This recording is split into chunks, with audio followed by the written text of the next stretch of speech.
اکثر یہ واقعہ میں پڑھتا ہوں ایصال ثواب کی مجلس میں، تیجے کی، 40ویں کی، سوئم کی برسی کی مجلس میں، مگر اس میں جتنا اہم پیغام موت کے لیے اتنا ہی اہم پیغام اس سوال کے لیے بھی کہ امام کیوں نہیں آتے؟ اتنے صاحبان امام دنیا میں روزانہ مارے جا رہے ہیں۔ شہدائے کراچی کا واقعہ خود پاکستان کے واقعات میں بھی پہلا نہیں ہے، ایک سلسلہ چلا رہا ہے گزشتہ کئی سالوں سے مسلسل متواتر، اور امام کیوں نہیں آتے؟ ابو ذر کا واقعہ، ابو ذر جن کے اس واقعے کو سمجھنے کے لیے اگر تھوڑا سا آپ کو یہ اندازہ ہو کہ ابو ذر کتنے بڑے، کتنے صاحب عقل ہیں، تو زیادہ مزہ آئے گا۔ وہ پہلی تقریر میں بتا چکا ہوں، پیغمبر نے کہا ابو ذر لقمان امت، یہ میری امت کے لقمان۔ صاحبان عقل میں ابو ذر کو غیر معصومین میں سب سے بڑا رتبہ دیا، وہ ابو ذر۔ ایک وہ جملہ لکھ کے بھیجا تھا اس نوجوان کو جو چکرا گیا، اور ایک یہ جملہ ابو ذر نے کہا۔ ابو ذر کو سزا ملی محبت اہل بیت کے جرم کہ انہیں شہر مدینہ سے باہر نکال دیا جلا وطن، اور پیغمبر نے پہلے ہی کہہ دیا تھا ابو ذر سب کے لیے تقیہ ہے، تمہارے لیے تقیہ نہیں۔ چنانچہ جن حالات میں بلال حبشی اور عمار اور سلمان خاموش رہے، ابو ذر بولے۔ یہ ساری باتیں پرسوں آ گئی ہے، دہرانا نہیں چاہتا۔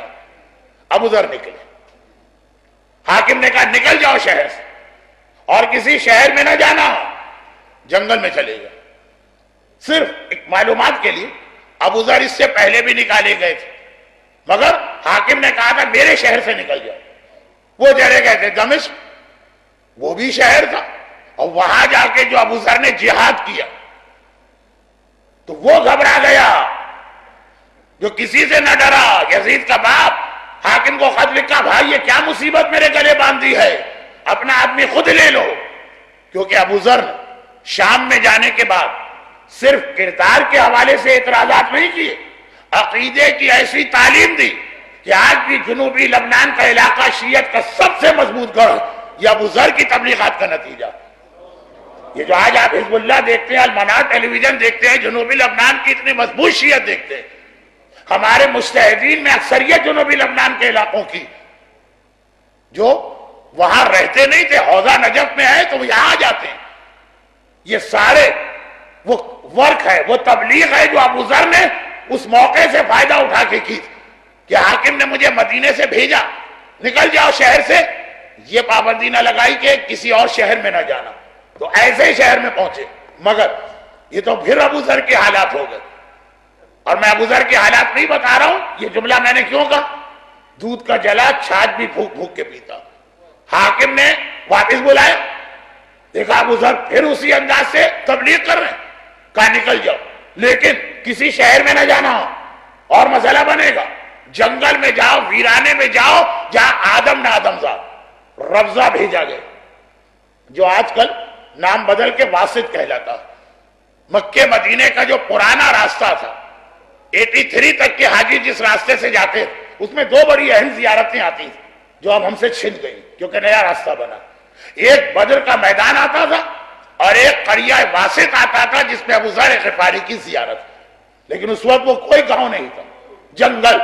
ابو ذر گیا، ابو ذر کا بیٹا، جوان بیٹا، اسے بھی زندگی کے مزے لوٹنا، جس کا خود اپنا نام ذر، اس نے باپ کو جاتا دیکھا، وہ چلنے لگا باپ کے ساتھ۔ حاکم نے کہا تم کہاں جا رہے ہو؟ میں نے تم پر پابندی نہیں لگائی، تم چاہے تو یہی رہ سکتے ہو، سزا تمہارے باپ کو دی گئی ہے، تمہیں نہیں۔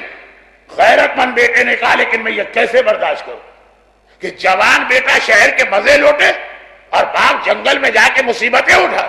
میری غیرت برداشت نہیں کرتی ہے کہ میں اپنے باپ کو اکیلے چھوڑوں۔ سزا نہیں ہے لیکن میں بھی یہی جلاوطنی والنٹیری رضاکارانہ طور پہ قبول کرتا ہوں۔ یہ ہوتے ہیں بیٹے اہل بیت کے چاہنے والے۔ آج تو شہر میں بھی باپ ہو تو جوان بیٹے کے پاس وقت نہیں ہے کہ جا کے دیکھے کہ باپ کو ہماری کیا ضرورت ہے، ہم کیا اس کی خدمت کر سکتے ہیں۔ گھر کا سب سے فضول اور بیکار آدمی جو ہے وہ بوڑھے باپ اور بوڑھی ماں کو مانا جاتا. خیر بہت اہم موضوع, لیکن شاید کل پرسوں آ جائے, آج موقع نہیں. جوان بیٹا گئے. اب جب جوان بیٹا چلا گیا تو گھر اجڑ گئے. بوڑھی بیوی نے کہا کہ پھر میں بھی چلوں گی, اب تو کوئی رہا ہی نہیں. اور ان کی ایک چھوٹی سی 5 سال کی بچی تھی, اب وہ کس کے پاس رہے؟ جلا وطن ابو ذر کو کیا گیا. ابو ذر کی عمر 100 سال سے زیادہ. جوان بیٹے نے کہا 100 سال کا آدمی, شہر میں بھی بیٹے کی مدد کی ضرورت, جنگل میں تو وہ گئے. اور پھر وہاں جا کے وہ عجیب واقعہ پیش آیا جو آج صبح میں مجلس پڑھ رہا تھا جعفری ہاؤس میں. تو ایک حدیث تھی جس میں 6 میں سے میں نے خالی ایک بات بتائی تھی. دوسری بات یہی تھی کہ رسول خدا نے پوچھا تھا فرشتے روتے کب؟ یہی جواب تھا جو ابو ذر کا واقعہ. جوان بیٹا باپ کی مدد کے لیے گئے جنگل, اور وہاں جا کے ہوا کیا جو موت کا اصول. موت کا اصول یہ ہے کہ موت کوئی اصول نہیں مانتی. ساری عقل, ساری منطق, ساری سائنس آپ کی دھری رہ جاتی. بوڑھے زندہ رہتے, جوان مر جاتے. بیمار زندہ رہتے, صحت مند چٹ پٹ منٹوں میں ختم ہو جاتے. وہاں بھی یہی ہوا. دیکھیے عقل تو کہتی ہے نا پہلے بوڑھا مرے پھر جوان, پہلے بیمار مرے پھر صحت مند. میڈیکل رپورٹ بتاتی ہے کہ یہ آدمی اتنا بیمار ہے کہ 1 ہفتے میں مر جائے گا, اور یہ آدمی اتنا فٹ ہے کہ 20 سال تک تو اس کو کوئی مسئلہ ہی نہیں ہے. وہ 1 ہفتے والا 50 سال مزید زندہ رہا, وہ 20 سال والا 2 دن میں ختم ہو گیا. اب یہ میں ایصال ثواب کی مجلس میں ذرا مزید مثالیں دیتا ہوں. آج ایصال ثواب نہیں ہے, لیکن پراپر معنوں میں ایصال ثواب کی مجلس نہیں. جوان بیٹا مر گیا جو بوڑھے باپ کی مدد کے لیے گیا تھا. مدد تو کیا کرتا, چند دن مدد کی پھر وہ مر گئے. اب اس کا بھی کیا قصور؟ لیکن اس کا مر جانا باپ کے لیے ایک اور مسئلہ لے کے آ گیا. بہت زیادہ ہی لمبی ہو رہی ہے بات, اصل پیغام نہ رہ جائے. میں مختصر کر کے جلدی سے اس کے نتیجے پہ چھلانگ لگا دوں. لیکن یہ ایک جملہ تو کہہ دیا, اس کی وضاحت کرنا. وہ بیٹے کا آنا باپ کے حق میں اور زحمت بن گیا. وہ بیٹا اگر شہر میں مرتا باپ کے ساتھ نہ آتا تو ابو ذر کو اتنی زحمت نہ ہوتی. اب زحمت یہ ہوئی کہ جب کوئی مر جائے تو اس کا غسل, کفن, دفن واجب کفائی, جو وہاں ہے اس کے لیے واجب ہے. ابو ذر کو اپنے بیٹے کو غسل بھی اپنے ہاتھ سے دینا, جنگل میں کوئی ہے ہی نہیں. کفن بھی اپنے ہاتھ سے پہنانا. ہمارے یہاں کفن پہنانے کے لیے 3 سے 4 آدمیوں کی مدد چاہیے ہوتی ہے, تب کفن دیا جاتا. غسل میت دینے کے لیے 5 جوان نوجوان کھڑے ہوتے, تب میت کو غسل دیا جاتا. اور بوڑھے ابو ذر کو یہ سارے کام اکیلے کرنا پڑ رہے ہیں, کیونکہ مسئلہ یہ ہے کہ عورت مرد کو غسل نہیں دے سکتی چاہے ماں ہی کیوں نہ ہو. صرف ایک ایکسیپشن ہے شوہر بیوی کا, جو شہزادی اور مولا کے واقعے کی وجہ سے طے شدہ روایت, باقی اجازت نہیں. اچھا ایک بات یاد رکھیے گا, غسل میت تنخواہ دار آدمی سے کرانا حرام ہے. اگر وہ تنخواہ کی وجہ سے غسل دے رہا ہے تو حرام, کیونکہ غسل میت میں قصد قربت ضروری ہے کہ میں اللہ کی قربت کے لیے یہ کام کر رہا ہوں, پیسے کے لیے نہیں. تو کراچی میں تو ماشاءاللہ کئی جگہ آپ کو ملے گا کہ کوئی غسالہ نہیں ہوتا ہے امام باڑوں. والنٹیئرز کی ٹیمیں ہیں, یہ بھی نیکی کا ایک کام. 10-12 مرد 10-12 بچیاں, کوئی مر گیا ان کو فون کیا جاتا ہے, 4-5 تو آ ہی جاتے ہیں, اور امید ہے کہ یہ یہاں بھی یہی سسٹم ہوگا. تو خلاصہ یہ کہ یہ تھی. اب آئیے مشکل ترین مرحلہ. باقی سب تو کسی طرح ہو گیا, بیٹے کو دفن بھی کرنا ہے. جنگل میں ہے, قبرستان نہیں ہے, کوئی قبر تیار نہیں ہے. اپنے ہاتھوں سے کدال اٹھا کے بوڑھے باپ کو پوری قبر کھودنا ہے, اور پھر جوان کو ہاتھوں میں لے کے قبر میں اتارنا ہے. یہ آسان بات نہیں ہے. جوان جو ہے وہ تھک ہار جائے. ہمیں تو قبرستان میں قبریں تیار ملتی ہیں, اس کے باوجود میت اتارنے میں 3-4 آدمیوں کی مدد چاہیے ہوتی. ابو ذر کو قبر بھی خود کھودنا پڑی.